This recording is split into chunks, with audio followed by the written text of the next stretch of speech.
Welcome to Courageous Conversations about Sex, Pleasure, and Intimacy with me, Sarah Rose Bright. Today, I'm going to be answering the question, why do I feel desire for sex? This is a question that I'm often asked, and it's a question that takes courage for many people to ask. And as a sex, pleasure, and intimacy coach for nearly a decade, I've had the privilege and the unique position of having spoken to hundreds of people about their sex and intimate lives. And this is a question that people come to me with often after years of experiencing this and the fear of something's wrong with them and just feeling shame, all sorts of different things around it. So I really want to say that it's a wonderful question to explore because there can be so many different reasons why. And this can be down to past sexual experiences, trauma, unhealthy dynamics in current relationships. It can be down to stress and exhaustion in life.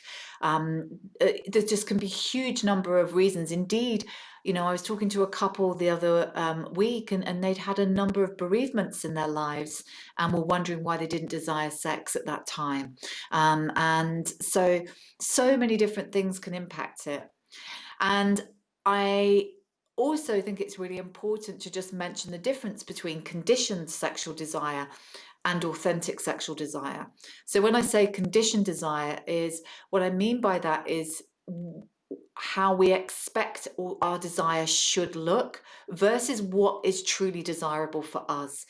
And a lot of people, when they say they don't feel desire for sex, they don't feel desire for the sex that they think they should be desiring, rather than it being about what they authentically want. And they maybe don't even know what they authentically want. But that's a great place to start exploring.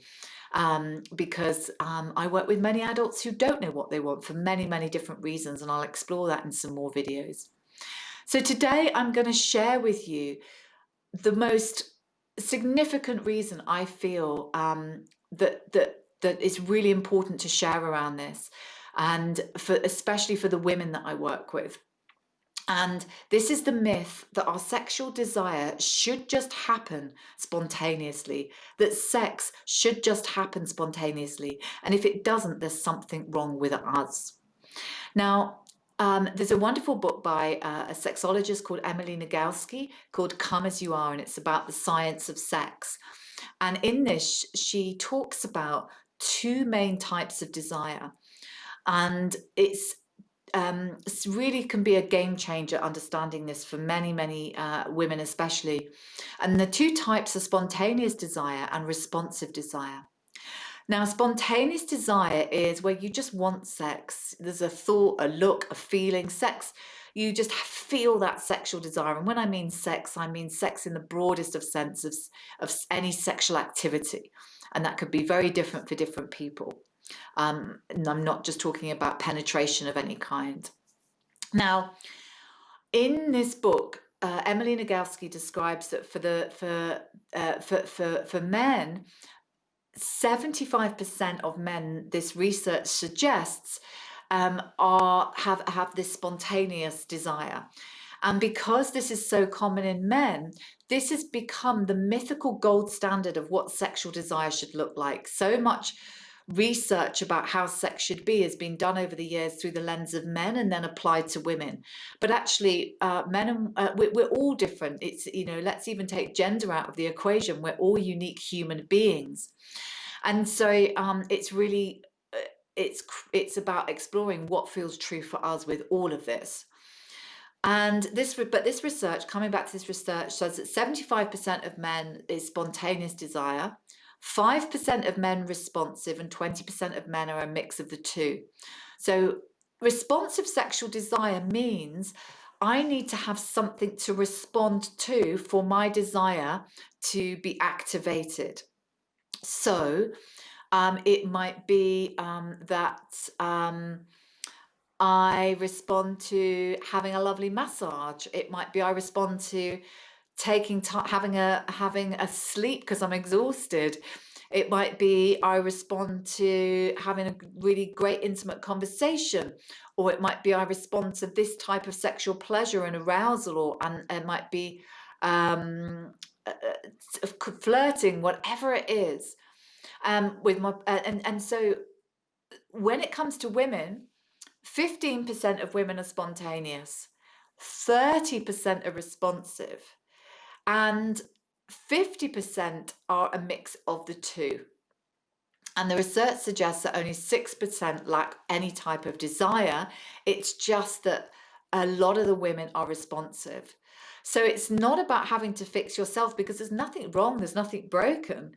It's about how do you create more things that you respond to. And that can also be context dependent, because what happens, you might respond to something very differently than if you're off for the weekend on holiday, or it's after a night on, you've been working and you've got kids around. So that's something to consider as well. And, there is a theory that if we were in a more sex positive culture, that maybe women would be more spontaneous. But we live in quite a very sex negative culture. And many women that I work with had very strong messages about don't enjoy sex, don't ask for what you want, don't have desire, and all of these things are dangerous, will get you into trouble, all these sort of messages. So, sometimes with women, as they work to understand their desire, understand what turns them on, what arouses them, how to ask and communicate for what they want and need, things start to open up in new ways. Um, so, but you may be somebody who is responsive, and that's totally natural. And for knowing this, for many people, can be a game changer. And I'm someone who's definitely a mix of both. So just being aware, oh, I'm in a more spontaneous mood or phase, or actually, I don't feel like sex, but if there's something to respond to, then, I'm open to that possibility. And so if responsive rings true, then really get curious about what do you and your body respond to? What have you enjoyed? What do you imagine that you might enjoy? What type of sex and intimacy do you desire? And if you don't know, that's totally fine. And it's about getting curious and not just looking about, what you desire, but what are the conditions that will help that desire to happen. For example, some people have said to me that they thought that they should feel desire when they're exhausted. Well, no, if you're exhausted, that may not even enter your orbit in any way, shape, or form, because actually it's about dealing with the exhaustion and what you need, whether it's to rest or sleep or say no to some things, ask for some support, all of these different things. And so I hope that it's been helpful to understand that, and there's been something in this for you that you can take away. And thank you for watching. Please like, share and comment on this video. And don't forget to subscribe to my YouTube channel. Please hit the bell for notifications. And if you enjoyed this video, here are some more suggestions for you.